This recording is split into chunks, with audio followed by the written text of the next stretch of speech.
কালকে শেয়ার করেছিলাম তোমাদের সঙ্গে ডিএলএডের পার্ট 1-এর এক্সটার্নাল খাতা। আজ শেয়ার করছি ইন্টারনাল খাতা।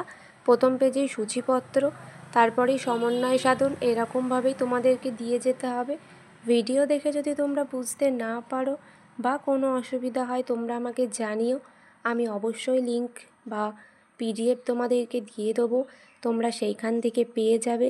হ্যাঁ, আগের ভিডিওতেও বলেছি অনেক কলেজে আলাদা আলাদা নিয়ম আছে, আলাদাভাবে লিখতে বলে, কিন্তু এইগুলো কখনো আলাদা হয় না। এই স্কিলগুলো সব একই থাকে, 5টা স্কিল থাকে, তার উপরে ভিত্তি করেই তোমাদেরকে লিখতে হবে। আর দেখে নাও, এমনভাবেই লিখতে হয় বিষয়বস্তু, তারপর হচ্ছে শিক্ষক শিক্ষিকার কাজ, শিক্ষার্থীর আচরণ বা কাজ, আচরণাঙ্গ সমূহ। এইভাবেই পরপর লিখে যেতে হয়। যারা নতুন এবার পার্ট 1-এ তাদের বুঝতে হয়তো অনেক অসুবিধা হবে। তোমরা যারা বুঝতে পারছো না আমাকে কমেন্ট করো, আমি একটি অন্য ভিডিওর মাধ্যমে তোমাদেরকে ভালোভাবে জানিয়ে দেব যে তোমাদের কটা খাতা করতে হয় বা কী। আর এই ভিডিওগুলো ভালো লাগলে আমার পাশে থেকো, সাথে থেকো।